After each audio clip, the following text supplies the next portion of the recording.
சீமானுக்கும் அண்ணாமலைக்கும் ஒரு போட்டி நடக்குது. வாய் சவுடால யார் ஜாஸ்தியாக பேசுறது, எதிரே வெற்றி பெறல. ஆனால் பேசுறது பூரா பார்த்தீங்கன்னா ஏதோ உலகத்தையே வந்து சுருட்டி. அதிமுக இல்லைன்னா பாஜக ஒரு அரசியல் அனாதை. மீண்டும் வந்து அதிமுக வந்து பாஜகவோடு செல்லாமல் இந்த வழக்குல நம்ம தப்பிக்கவே முடியாது. சிறைக்கு போறியா, கூட்டணிக்கு வரியா? அண்ணாமலை வந்து ஒரு வீர தீர சூரன்னு தன்னை சொல்லிக்கிடுவாரே தவிர, காட்டுக்குள்ள இருக்கிற சிங்கத்துக்கும் வந்து சர்க்கஸ் கூண்டுக்குள்ள இருக்கிற சிங்கத்துக்கும். ஓபிஎஸ் பாஜகவோடு ஒரு மறைமுகமான உறவுல இருக்கிறாரு என்பதற்காகத்தான் இவரை மாத்துனாங்க. இவர் அதையெல்லாம் தாண்டி மறைமுக உறவு, நேரடியாவே நாங்க உறவு வச்சுக்கிறோம். அமலாக்கத்துறைக்கும் வருமான வரித்துறைக்கும் தேர்தல் ஆணையத்திற்கும் அச்சப்பட்டு கொண்டு அதிமுகவை கொண்டு போய் மீண்டும் அமித்ஷாவிடம் அடமானம். அண்ணாமலை வந்து ஒரு தோற்று போன அரசியல். வாய்ச்சவடால கழிச்சுட்டு நீங்க பாத்தீங்கன்னா Annamalai dummy piece.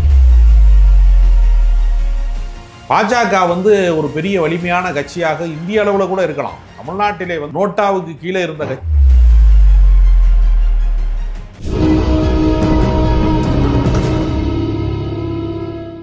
Take one நேயர்களுக்கு வணக்கம். இன்று நம்முடன் உரையாட இருப்பவர் அரசியல் விமர்சகரும் பிரபல சினிமா பத்திரிகையாளருமான ராஜகம்பீரன் அவர்கள். வணக்கம் சார். வணக்கம். நல்லா இருக்கீங்களா சார்? நல்லா இருக்கேன்.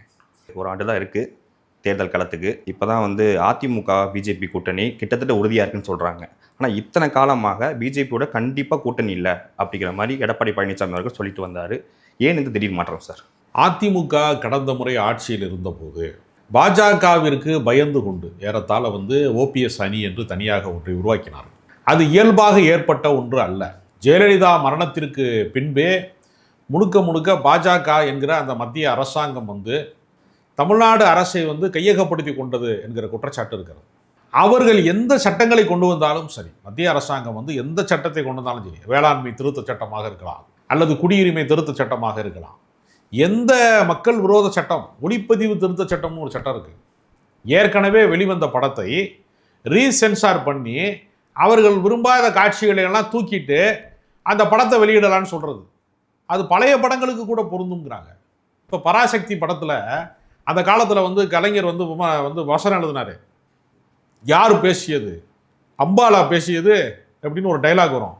அம்பாள் என்னைக்கிடா பேசினால் முட்டாளே அப்படின்னு டைலாக் வரும். அப்போ கடவுள் வந்து யார்கிட்டையும் பேச மாட்டார். அது உண்மைதான். பகுத்தறிவு கருத்தை அவருடைய பாணியில் அவர் சொல்லிட்டாரு. இன்னைக்கு அந்த மாதிரி ஒரு டைலாக் இருக்குன்னு வச்சுங்க, அதை வெட்டிடுவாங்க இவங்க. இப்போ நீங்கள் வந்து அலைகள் ஓய்வதில்லை படத்தில் வந்து இரண்டு மதங்களை சேர்ந்தவர்கள் வந்து காதலிக்கிறார்கள் அப்படிங்கிற காட்சியில் கிளைமாக்ஸில் வந்து ஒரு கிறிஸ்தவ பெண்ணும் ஒரு ஐயர் குடும்பத்தை சேர்ந்த ஒரு ஆணும் அப்படிங்கிற மாதிரி ஒரு விஷயத்தை பண்ணும்போது கடைசியில் எனக்கு பூநூலும் வேணாம் சிலுவை வேணான்னு ரெண்டு பேரும் அத்தறிஞ்சிட்டு போகிறது மாதிரி ஒரு கிளைமாக்ஸை பாரதி ராஜா வந்து கிளைமாக்ஸில் வச்சுருந்தார். இன்றைக்கு அது சாத்தியமா? பூணூல அத்து போடுறத வந்து இன்னைக்கு காட்சிப்படுத்தினா விடுவாங்களான்னு ஒரு கேள்வி இருக்கு. ஒளிப்பதிவு திருத்த சட்டம் என்கிறதுலாம் என்ன பண்ணா, ஒருத்தனுடைய கலை படைப்பின் மீது கை வைப்பது, ரீசென்சார் பண்ணலாங்கிற ஒரு மோசமான கருப்பு சட்டம். அது மாதிரி குடியுரிமை திருத்த சட்டம்ங்கிறது இன்னும் அதை விட கொடுமையானது. நீ யாரு, உங்க அப்பா வேற என்ன, உங்க அப்பாவுக்கு அப்பா இங்கே இருந்தாங்க, அவங்க இந்த ஊருக்காரங்களுக்கு என்ன ஆதாரம் என்று சொல்லி இதெல்லாம் ஹிட்லர் கொண்டு வந்தது. இன அழிப்பு, இன துவேஷம் என்று இஸ்லாமியர்களை வந்து இந்த மண்ணின் மைந்தர்கள் கிடையாது, அவர்களுக்கு வந்து குடியுரிமை ரத்து செய்யணுங்கிற ஒரு முறையில் அகதிகள் முகாமிலே கொண்டு போய் அவர்களை அடைக்க வேணும், அவர்கள் இந்த மண்ணின் மைந்தர்கள் கிடையாது என்று சொல்லுகிற பாரபட்சம் தான் குடியுரிமை. இவ்வளவு மோசமான சட்டம் வேளாண்மை திருத்த சட்டம், கார்ப்பரேட்டுகளுக்கு விவசாயத்தை கையளிக்கக்கூடிய சட்டம், கார்ப்பரேட்டுகளுக்கு விவசாயத்தை கையளிக்கக்கூடிய சட்டம். இப்படிப்பட்ட கருப்பு சட்டங்களை எல்லாம் கண்ணை மூடிக்கொண்டு ஆதரிக்க வேண்டிய நிலைமைக்கு அதிமுக ஆளானது. அதற்கு என்ன காரணம்னா, அதாவது இரண்டு பெரிய அபாயம் இருக்கிறது அரசியலில். ஒன்று ஊழல், இன்னொன்று மதவாதம். ஊழலுக்கும் மதவாதத்துக்கும் உள்ள முக்கியமான வேறுபாடு என்னென்னா, ஊழலுங்கிறது என்ன, ஒரு சொத்தை வந்து ஒருத்தன் வந்து ஒரு அபகரிச்சிட்டான், கமிஷனை போட்டான், ஆட்டையை போட்டான், டாஸ்மார்க்கில் ஊழல் பண்ணிட்டான், அல்லது வந்து வேலை வாய்ப்புக்கு வந்து கண்டக்டர் டிரைவர் வேலை வாங்கி போடுறோம்னு வேலை வாங்கி தர்றோம்னு சொல்லி காசு வாங்கிட்டான். இது வந்து பணம் என்பது திரும்ப நீங்கள் பறிமுதல் செய்ய முடியும். ஒருத்தர் வந்து தவறான முறையில் சொத்து சேர்த்திருக்கிறார் அப்படிங்கிறத இன்னொரு வழக்கின் மூலமாக நீங்கள் நிரூபித்து அந்த சொத்தை வந்து ரெக்கவர் பண்ண முடியும். இது ஊழலுக்கு சாத்தியம். ஊழலில் வந்து அதை மீட்பதற்கு சாத்தியம் இருக்கிறது, வருமான வரித்துறை மூலமாக சாத்தியம் இருக்கிறது. ஆனால் மதவாதம் இருக்கு பாருங்க, அது வந்து சாத்தியமே கிடையாது. ஏன்னா மதவாதங்கிறது எங்கே போய் முடியும்னா மத கலவரத்தில் தான் முடியும். மத கலவரத்தில் போய் முடிஞ்சிருச்சுன்னா ரத்த ஆறு ஓடும். போன உயிர் போனது தான். குஜராத் கலவரத்தில் வந்து இறந்து போனவர்கள் 3000 பேரை திருப்பி கொண்டு வர முடியுமா? 10,000 பேருக்கு மேலே சொந்த மண்ணிலேயே அகதிகளாக மாற்றப்பட்டார்கள். அவர்களெல்லாம் மீட்க முடியும்? அவர்களுடைய வாழ்வாதாரத்தை மீட்க முடியுமா? நமக்கு தெரியும் பல சாதி கலவரங்களில் தருமபுரி பக்கத்தில் ஒரு 3 கிராமங்களை வந்து தீ வச்சு கொளுத்துனாங்க. இளவரசன் திவ்யாவுடைய காதல் பிரச்சனையை முன்வைத்து சாதிய வெறியர்கள் வந்து மிகப்பெரிய அளவில் வந்து பெட்ரோல் குண்டுகளை வீசி சிலிண்டரை எல்லாம் பிடுங்கி விட்டு தீயெல்லாம் எரிச்சு விட்டு போயிட்டாங்க. ஒருத்தன் தன் வாழ்நாளில் ஒரு வீடு கட்டி ஒரு தொழில் பண்ணி ஒரு குடும்பத்தை நடத்துறதுல ஒரு வீடு கட்டுவது அப்படிங்கிற கனவு இருக்குல்ல மிடில் கிளாஸுக்கு 30 வருஷம் ஆகும். பல பேர் வெளிநாட்டில் போய் பல வருஷம் வேலை பார்த்துட்டு ஒரு வீடு கட்டுவான். எங்கேயாவது சிங்கப்பூருக்கு போயிட்டு சவுதி அரேபியாவுக்கு போயிட்டு மலேசியா போயிட்டு வருவான். அவங்க போய் பொரோட்டா மாஸ்டர் இருப்பான். ராத்திரி பூரா கண்ணு முடிச்சு அவன் பொரோட்டா போட்டு வந்து அவன் ஒரு 10 வருஷம் கழிச்சு தான் ஒரு வீடு கட்டுவான். இன்னும் பார்த்தீங்கன்னா அரசு ஊழியர்களில் பல பேர் நேர்மையானவங்கள்லாம் ரிட்டையர்ட் ஆகும்போது அந்த பணத்தில் வீடு கட்டுவாங்க. வீடு கட்டுவது வாழ்நாள் கனவு பல பேருக்கு. தீயை வச்சு எரிச்சு விட்டு போயிட்டான். அப்போ இந்த சாதியையும் மதத்தையும் வைத்து அரசியல் செய்வது இருக்குல்ல, அது வந்து மீட்க முடியாத ஒரு இடம். ஊழலா மதவாதமா என்று கேட்டால் மதவாதம் இன்னும் ஆபத்தானது. அதுக்காக ஊழலை ஆதரிக்கிறோன்னு அர்த்தம் கிடையாது. ஊழலற்ற ஒரு சூழல் வரணுங்கிறது தான் நமக்கு எல்லாருடைய விருப்பமும். இரண்டுமே இருக்கக்கூடாது, ஊழலும் இருக்கக்கூடாது, மதவாதம். இப்படி எல்லா கருப்பு சட்டங்களையும் கண்ணை மூடிக்கொண்டு அதிமுக ஆதரித்தது. எதற்காக? ஆட்சியை காப்பாற்றுறதுக்காக. ஏன்னா இந்த ஆட்சி என்பது அந்த கட்சியினுடைய தலைமை இல்லை. யாருமே எடப்பாடி பழனிசாமி முதலமைச்சராகணும்னு எவனுமே ஓட்டு போடலை. ஜெயலலிதாவுக்கு போட்ட ஓட்டு ஒத்த ஓட்டு தான் அது. அந்த ஓட்டில் ஓபிஎஸ் கொஞ்ச நாள் இடைக்கால முதலமைச்சராக இருந்தார். சசிகலா அந்த இடத்தை கைப்பற்றுவதற்கு நினைக்கிற போது வழக்கு துரிதமாகி தண்டனை காலம்ங்கிற பேரில் பார்ப்பன அக்ரஹாரத்தில் வந்து வழங்கப்பட்ட அந்த தீர்ப்பின் அடிப்படையில் அவங்க சிறையில் போய் இருந்தாங்க. அப்போ 4 ஆண்டு காலம் சிறை வாழ்க்கையில் இருக்கும்போது இவருக்கு ஒரு அதிர்ஷ்டம் அடித்தது மாதிரி ஆகிப்போச்சு. ஏறத்தாழ வந்து எடப்பாடி பழனிசாமி கூவாத்தூரின் வழியாக தேர்ந்தெடுக்கப்பட்ட அவர் என்ன செஞ்சார்? தன்னை தற்காத்து கொள்வதற்காக பாஜக சரணடைஞ்சார். ஓபிஎஸ் பாஜகவோடு ஒரு மறைமுகமான உறவில் இருக்கிறாரு என்பதற்காகத்தான் இவரை மாற்றினாங்க. இவர் அதையெல்லாம் தாண்டி என்னடா மறைமுக உறவு, நேரடியாகவே நாங்கள் உறவு வச்சுக்கிறோம்டா அப்படிங்கிற அளவுக்கு பாஜகவோடு ஒரு உடன்பாட்டை வந்து எடப்பாடி பழனிசாமி பண்ணார். அப்போ அதனால் அதுக்கு என்ன ஆகிப்போச்சு? அவர்கள் விரும்புகிறபடியெல்லாம் சட்டங்களை மாற்றினாங்க. தமிழ்நாட்டில் வந்து பிற மாநிலத்தை சேர்ந்தவர்கள்லாம் அரசு பணியில் சேரலாம், சட்ட திருத்தங்கள்லாம் கொண்டு வரக்கூடிய சூழலை உருவாக்கினாங்க அதிமுகவுடைய ஆட்சியில். அப்போ தமிழ்நாட்டின் நலன்களுக்கு எதிரான எல்லாவற்றுக்கும் அவங்க உடன்பட்டு போகும்போது ஒரு அடிமை ஆட்சி. அந்த தூத்துக்குடி துப்பாக்கி சூடு சம்பவம்லாம் மத்திய அரசாங்கம் தான் நிகழ்த்துது, மாநில அரசு நிகழ்த்தலை. நான் டிவியை பார்த்து தெரிஞ்சுக்கிட்டேன்னு சொன்னார் இல்லையா, அது பொய். டிவியை பார்த்துலாம் அவருக்கு தெரிஞ்சுக்கல, அவருக்கு ஏற்கனவே தெரியும். இவர் கண்ட்ரோல் கிடையாது, இவருடைய ரிமோட்டை அவங்க வச்சுருந்தாங்க. இப்போ இது போன்ற சம்பவங்களால் தான் இந்த ஆட்சி ஒரு மோசமான நிலைமையை அடைந்து மக்கள் வெறுத்து வேணாம்டா சாமி, எடப்பாடி பழனிசாமி வேணாம், அதிமுக வேணாம்னு திமுக கொண்டு வந்துட்டாங்க. விடியல் ஆட்சின்னு சொல்லி இவங்க அதை கொண்டு வந்தாங்க. இப்போ என்ன செய்யறான்னா, கட்சியினுடைய சின்னமாக இருக்கக்கூடிய இரட்டை இலையை தேர்தல் ஆணையம் பறிப்பதற்கு ஒரு வழக்கு நடந்துட்டு இருக்கு. இப்போ பாஜக என்ன பண்ணுச்சுன்னா, சுதந்திரமான அதிகார அமைப்புகளாக இருந்த வருமான வரித்துறையை, அமலாக்கத்துறையை, தேர்தல் ஆணையத்தை தன்மையப்படுத்தி கொடுக்குறார்கள். நீங்கள் வந்து தேர்தல் ஆணையத்தில் ஒரு ஜட்ஜ் இருக்கணும், ஒரு உச்சநீதிமன்ற நீதிபதி இருக்கணும் அப்படிங்கிற ஒரு விதிமுறைகளை அவங்க மாற்றிட்டாங்க. பிரதமர், எதிர்கட்சி தலைவர், இன்னொரு மத்திய மந்திரி ஒருத்தர் இருந்தால் போதும் அவங்க கட்சி. அப்போ இவங்க கட்சிக்காரங்களே பேசி 3/2 பங்குங்கிற மாதிரி அவங்க கொண்டு வந்துருவாங்க அதை. அப்போ தேர்தல் ஆணையம் வந்து எல்லாமே வந்து என்ன கரெக்ட் ஆயிடுச்சு. எல்லாமே பாஜக ஆட்சியில் எல்லாமே தன்னுடைய அதிகாரத்துக்கு கீழ் வந்து விட்டது. இப்போ ரெட்டலையை பறிச்சுட்டா என்ன ஆகும்? ஏன்னா எடப்பாடி பழனிசாமி மூஞ்சிக்காக யாரும் ஓட்டு போட மாட்டான், அவர் முகத்துக்காக யாரும் ஓட்டு போட மாட்டான். அதிமுக இரட்டை இலையை நம்பி தான் இருக்குது. இப்போ ஓபிஎஸ் ஒரு பக்கம் வந்து என்ன பண்ணுறாரு, இரட்டை தலைமைங்கிற பேரில் மாநில ஒரு இணை ஒருங்கிணைப்பாளர் அது இதுன்னு சொல்லி பார்த்தாரு. 2 தலைமை இருந்தால் கட்சி ஓடாது. ஆமாம், 2 மாடு பூட்டின வண்டி மாதிரி ஓட்ட முடியாது கட்சியை. அது 2 மாடு 2 திசையில் போனால் அந்த வண்டி என்ன ஆகும்? வண்டி ஆக்சிடென்ட் ஆயிரும். அதனால் ஒற்றை தலைமை என்கிற இடத்துக்கு எடப்பாடி பழனிசாமி வந்திருக்கிறாரு.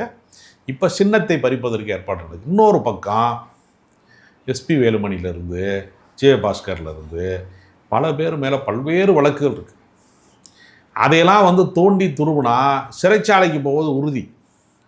இதில் இருந்து எப்படி தப்பிப்பது அப்படிங்கிறதுக்காகத்தான் வேறு வழியே இல்லாமல் அதிமுகவோடு கூட்டணி வேண்டாம் என்று நாடாளுமன்ற தேர்தலை புறக்கணித்த போதும் கூட அவர்களால் மீண்டும் வந்து அதிமுக வந்து பாஜகவோடு செல்லாமல் இந்த வழக்கில் நம்ம தப்பிக்கவே முடியாது. சிறைக்கு போறியா, கூட்டணிக்கு வரியா, 2 தான் கேள்வி. சிறைச்சாலையை விடவும் கூட்டணிக்கு போகிறது மேல் என்று சொல்லி தொண்டர்கள் உணர்வுக்கு நேர் எதிரான ஒரு சூழ்நிலையில் இப்படி ஒரு முடிவை எடப்பாடி பழனிசாமி எடுத்திருக்கிறாரு. இது அதிமுக தொண்டர்களின் விருப்பம் அல்ல, கட்சிக்காரர்களுடைய விருப்பம் அல்ல. கட்சியிலே அதிகாரத்திலே இருந்தவர்கள், தவறு செய்தவர்கள், ஊழல் செய்தவர்கள், பல்வேறு முறைகேடுகளிலே ஈடுபட்டவர்கள் தன்னை தற்காத்துக் கொள்வதற்காக எடப்பாடி பழனிசாமியின் தலைமையில் கட்சியை கொண்டு போய் டெல்லியில் அமித்ஷாவிடம் அவர்கள் அடமானம் வைத்திருக்கிறார்கள் என்பதுதான் உண்மை. இப்போ அதிமுக பிஜேபி கூட்டணி ஏற்படும் பட்சத்தில் இப்போ பிஜேபி பார்த்தீங்கன்னா சார் அண்ணாமலை அவர்களை முன்னிலைப்படுத்துகிறாங்க, அதிமுகவுக்கு ஆல்ரெடி எடப்பாடி அவர்கள். இப்போ முதல்வர் வேட்பாளர் யாருங்கிறதுல ஒரு பெரிய பிரச்சனைகள் வருமா? முதல்வர் வேட்பாளர் எடப்பாடி பழனிசாமி, அதில் எந்த பிரச்சனையும் வராது. ஏன்னா வாக்கு சதவீதம் யாருக்கு இருக்கிறது அப்படின்னு ஒரு கேள்வி இருக்கிறது. இன்றைக்கும் தமிழ்நாட்டிலே 2வது மிகப்பெரிய கட்சி அப்படின்னு எடுத்துக்கிட்டீங்கன்னா அதிமுக தான். பாஜக ஒரு பெரிய வலிமையான கட்சியாக இந்திய அளவில் கூட இருக்கலாம். தமிழ்நாட்டிலே அது நோட்டாவுக்கு கீழே இருந்த கட்சி இப்போ மேலே வந்துடுச்சு, அவ்வளோதான். அவங்க என்ன செஞ்சுட்டாங்கன்னா, கடந்த முறை கூட்டணியில் ஓபிஎஸ் இருக்கிறாரு, பச்சைமுத்து என்று சொல்லுகிற பாரிவேந்தர் இருக்கிறாரு, இந்த பக்கம் வேலூரில் இவர் ஏசி சண்முகம் இருக்கிறாரு, இப்படி கிருஷ்ணசாமி இருக்கிறாரு என்று இவங்க கூட்டணியினுடைய அடிப்படையிலே அவர்களுக்கு என்று தனித்த செல்வாக்கு இருக்கிறது. உதாரணத்துக்கு நயினார் நாகேந்திரன் அதிமுகவில் அமைச்சராக இருந்தவர், அவர் தனிப்பட்ட அவருடைய ஜாதி செல்வாக்கு இருக்கிறது, அவருடைய செல்வாக்கு இருக்கிறது. இதையெல்லாம் சேர்த்து வைத்து கொண்டு அந்த வாக்கு வங்கியினுடைய கணக்கின் அடிப்படையில் பாஜக வளர்ந்து விட்டதுங்கிறான். அதாவது நீங்கள் திருவிழாவுக்கு போகிற போது குழந்தைய என்ன செய்வான்னா, தகப்பன் தோல் மேலே தூக்கி வச்சுட்டு, அந்த உயரம் பத்தாது சின்ன பயலாக இருக்கிறவனை தோல் மேலே தூக்கி வச்சுட்டு அந்த ஊர்வலத்தை காட்டுவான், சாமி ஊர்வலத்தை. அதனால் இந்த குழந்தை அப்பாவை விட நம்ம வளர்ந்துட்டோம் அப்படின்னு அது நினைக்கும்.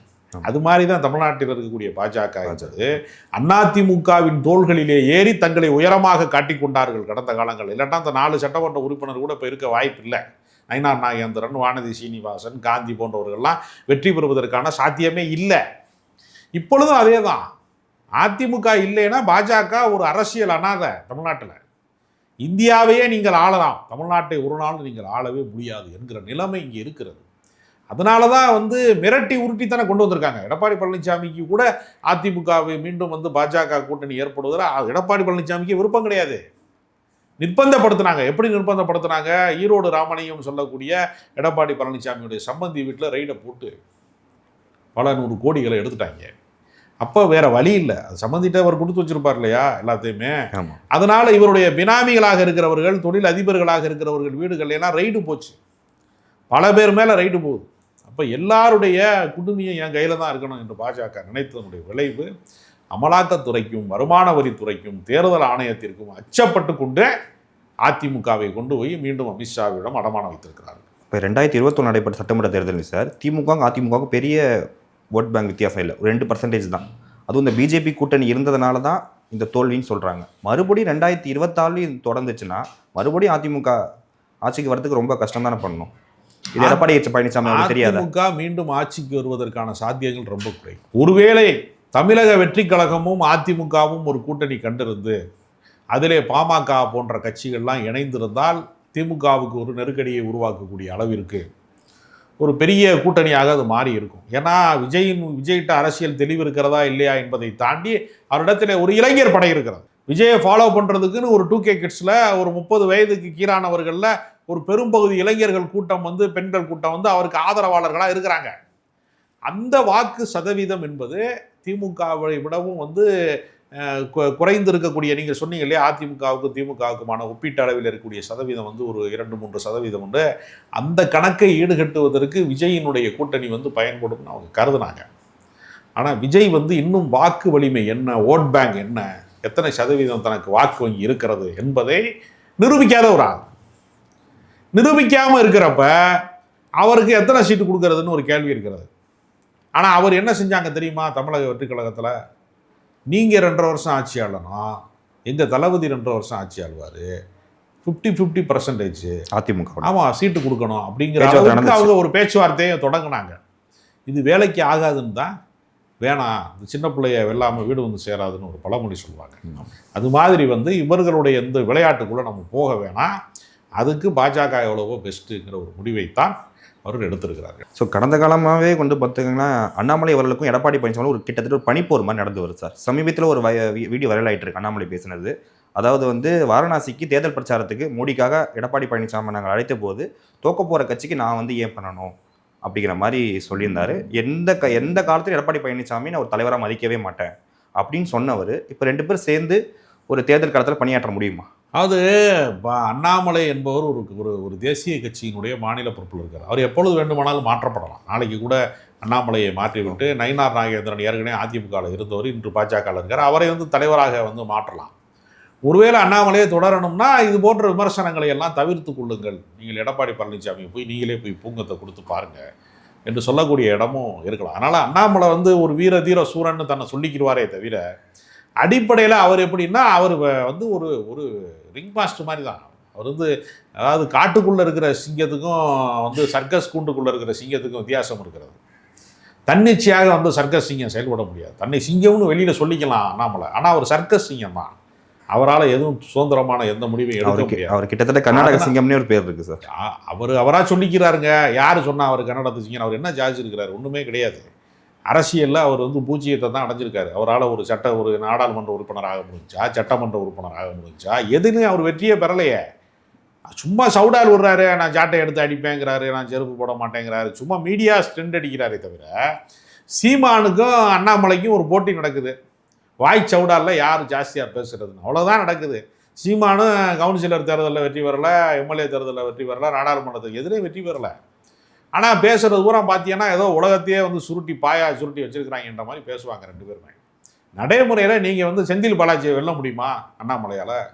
தேர்தல் அரசியல் அவர் மேலே அமலாக்கத்துறை வழக்கு போடுங்க, எல்லாம் பண்ணுங்க. அரசியலில் முன்னால் ஜெயிக்க முடியுதா? ஜெயிக்க முடியலை. மக்கள் மனதை வந்து வெல்லக்கூடிய ஆற்றல்ங்கிறது அரசியலில் வந்து சாமானிய மக்களோட பழகக்கூடியவர்களுக்கு தான் இருக்கும். சவுடால் பேசுகிறதுனாலலாம் பெரிய ஆள் அப்படின்னு சொல்கிறதெல்லாம் நம்ம ஏற்க முடியாது. அண்ணாமலை வந்து ஒரு தோற்றுப்போன அரசியல்வாதி. வாய்ச்சவுடால கழிச்சிட்டு நீங்கள் பார்த்தீங்கன்னா அண்ணாமலை டம்மி பீஸு தான் சார். இவ்வளோ நேரம் நாங்கள் கேட்ட கேள்விக்கு பொறுமையாக பதிலளிச்சவங்களுக்கு மிக்க நன்றி சார்.